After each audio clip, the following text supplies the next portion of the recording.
নমস্কার, আমি রিমা। আমার চ্যানেলে সবাইকে স্বাগতম। আজকের রান্না সুজি আর বেসনের চিলা। সকালবেলা খুব চটজলদি হয়ে যায় আর খুব টেস্টি, খুব হেলদি একটা জলখাবার। তো চলুন শুরু করা যাক আজকের রান্না। তো চিলা বানানোর জন্য প্রথমে একটা পাত্রে আমি 1 কাপ বেসন, 1 কাপ সুজি আর 1 কাপ টক দই নিয়ে নিলাম। এবার এটাকে ভালো করে মিশিয়ে নেব।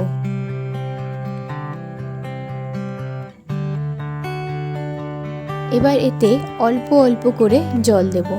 জল একবারে অনেকটা দেবেন না, অল্প অল্প করে ব্যবহার করবেন। অল্প অল্প করে জল দেবেন আর এটাকে ভালো করে মিশিয়ে নেবেন। এইভাবে মিশিয়ে মিশিয়ে একটা ব্যাটার তৈরি করব।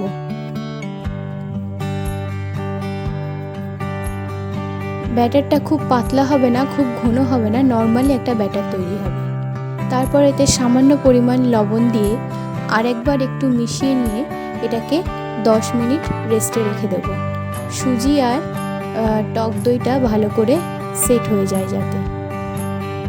10 মিনিট রেস্টের পরে এটাকে আরেকবার একটু ভালো করে মিশিয়ে নেব। মিশিয়ে নিয়ে এতে আমরা কিছু সবজি দেব।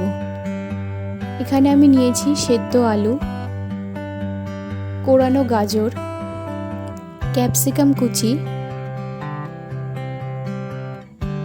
টমেটো কুচি, ধনেপাতা কুচি, 1 চামচ আদা কুচি, 1 চামচ কাঁচা লঙ্কা কুচি, সামান্য পরিমাণ হলুদ আর সামান্য পরিমাণ লবণ আর গোটা জিরে দিয়ে এটাকে ভালো করে মিশিয়ে নিই। এতে আমি একটু গুঁড়ো লঙ্কাও দিয়েছি, আপনারা নাও দিতে পারেন। দিয়ে ভালো করে মিশিয়ে প্রয়োজন মতন অল্প অল্প করে জল দিয়ে একটা ব্যাটার তৈরি করব।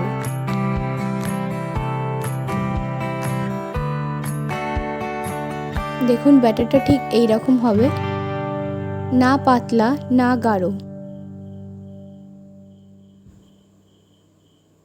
তারপরে একটা ফ্রাইং প্যানে 1 চামচ তেল দিয়ে তেলটা গরম করব।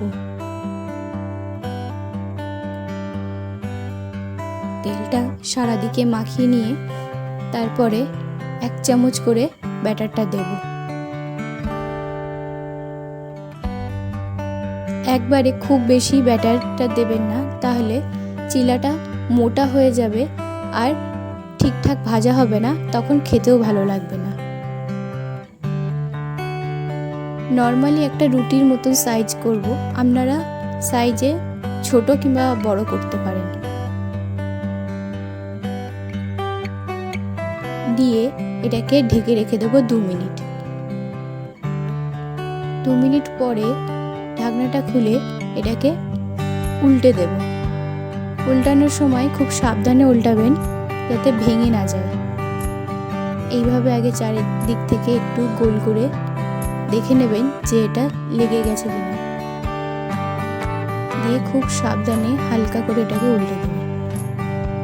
উল্টে দিয়ে এই পিঠটাও ভাজা হওয়ার জন্য আর 1 চামচ তেল ছড়িয়ে আবার 2 মিনিটের জন্য ঢেকে দেবেন।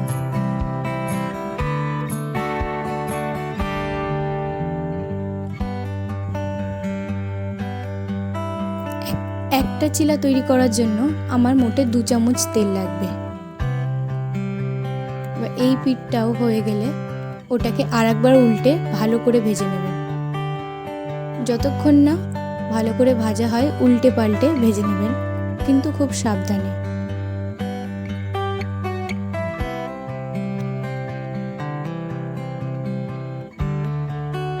আমাদের একটা চিলা খুব ভালো করে তৈরি হয়ে গেছে। এবার এটাকে নামিয়ে আমি আরেকটাও ঠিক একই প্রসেসে ভেজে নেব।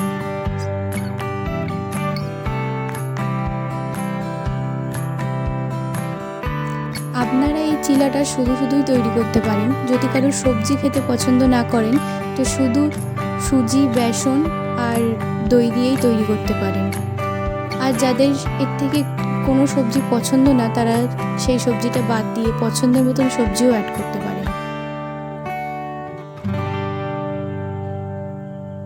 আর এই চিলাটাও তৈরি হয়ে গেছে। এই চিলাটাও উল্টে প্লেটে নিয়ে নিলাম। চিলাটা শুধুই খাওয়া যায়, আমি এখানে টমেটো সস দিয়ে পরিবেশন করলাম। তো আজকের রান্নাটা কেমন লাগলো আমাকে জানাবেন, আশা করছি সবারই ভালো লাগবে।